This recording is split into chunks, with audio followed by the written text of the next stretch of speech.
আসসালামু আলাইকুম। যারা শুনছেন সকলকে ধন্যবাদ।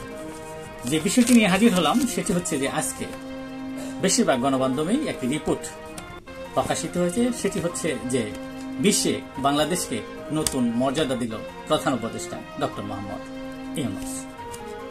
কিভাবে নতুন মর্যাদা দিল এবং এতে করে বাংলাদেশের জনগণ কি পেলেন প্রকৃত অর্থে এই নতুন মর্যাদা লাভ করার ক্ষেত্রে।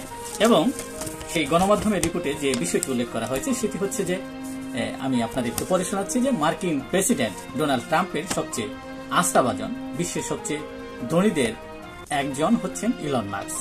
তিনি এখন যুক্তরাষ্ট্রের দক্ষতা বিষয়ক মন্ত্রী, বিশ্বে অন্যতম প্রভাবশালী ব্যক্তিও হচ্ছেন তিনি।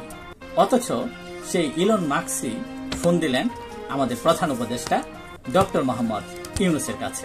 তাদের মধ্যে কথা হলো হৃদ্যতাপূর্ণ পরিবেশে এবং প্রধান উপদেষ্টা ইলন মাস্ককে বাংলাদেশে সফরের জন্য আমন্ত্রণ জানালেন। এবং এই ঘটনাটিকে একটি ছোট্ট উদাহরণ হিসেবে দেওয়া হয়েছে যে বাংলাদেশের কূটনৈতিক বর্তমান যে অবস্থা সেটি কোন পর্যায়ে পৌঁছেছে। এবং রিপোর্টে বলা হচ্ছে যে আগে বাংলাদেশের বিভিন্ন দেশে দাওয়াতের জন্য তাদের লবিং করতে হতো এবং সেখানে তারা গুরুত্বহীন ব্যক্তি হিসেবে থাকতেন, তাদেরকে এত গুরুত্ব দেওয়া হতো না।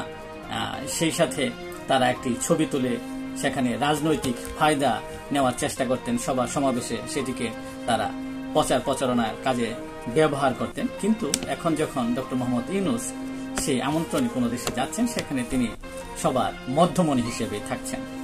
তবে এতে করে বাংলাদেশের জনগণ কি পেল এটি হচ্ছে প্রশ্ন। এবং কিভাবে বা কেমন করে বাংলাদেশের মর্যাদাকে তিনি বিশ্ব দরবারে আপনার অনন্য উচ্চতায় নিয়ে গেলেন। আমরা দেখতে পেলেন ইলন মাস্কের সাথে বৈঠকের পরই যুক্তরাষ্ট্র থেকে ঘোষণা আসলো যে তাদের সহযোগিতা বন্ধ। IMF এর চতুর্থ কিস্তি সেটাও স্থগিত করা হলো। এবং এর ফলে অনন্য উচ্চতায় যে আমরা পৌঁছার কথা বলছি সেটার ফলে বাংলাদেশের জনগণ কোন উচ্চতায় পৌঁছল। যেমন ইন্টারন্যাশনাল ক্রাইসিস গ্রুপের যে প্রতিবেদন দিয়েছে সেখানে বাংলাদেশের বর্তমান সমস্যার কথা বলা হয়েছে। TIBর যে প্রতিবেদন দেওয়া হয়েছে সেখানে দুর্নীতি থেকে শুরু করে সরকারের মব জাস্টিস থেকে শুরু করে আইন শৃঙ্খলার অবনতি থেকে শুরু করে নানা ধরনের ব্যাখ্যা প্রতিবেদনে উঠে আসছে। যেমন চার্জ দ্য অ্যাফেয়ার্স সরকারের কাছে নানা তাদের প্রতিবেদনে বা তাদেরও বিভিন্ন ধরনের সুপারিশ দিয়েছেন। জাতিসংঘ মানবাধিকার কমিশনের তরফ থেকে বিভিন্ন সুপারিশ দেওয়া হয়েছে। এবং ব্রিটেনের উচ্চ পর্যায়ের কমিটি বাংলাদেশ সফর করে গেছেন, সেখানেও তারা গণতন্ত্র, সকল দলের অংশগ্রহণে নির্বাচনের কথা বলছেন, মব জাস্টিসের কথা বলছেন, দায় মুক্তি না দেওয়ার কথা বলছেন। সেই সাথে ইউরোপীয় ইউনিয়নের তরফ থেকে নানা ধরনের সুপারিশ আছে। এই সকল অবস্থা কি আমাদের এই অনন্য উচ্চতায় তথা শুধু বিভিন্ন দেশের দাওয়াতে গিয়ে কথায় কি চিরা ভিজবে কিংবা মানুষের কি কোনো উপকার হয়েছে?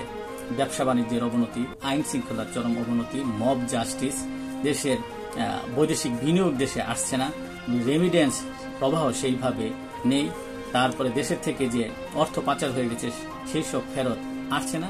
তাহলে এই সুন্দর কথায় বাংলাদেশের জনগণের অগ্রগতি উন্নতি বা কতটুকু, এর প্রভাবই বা কতটুকু পেরেছে?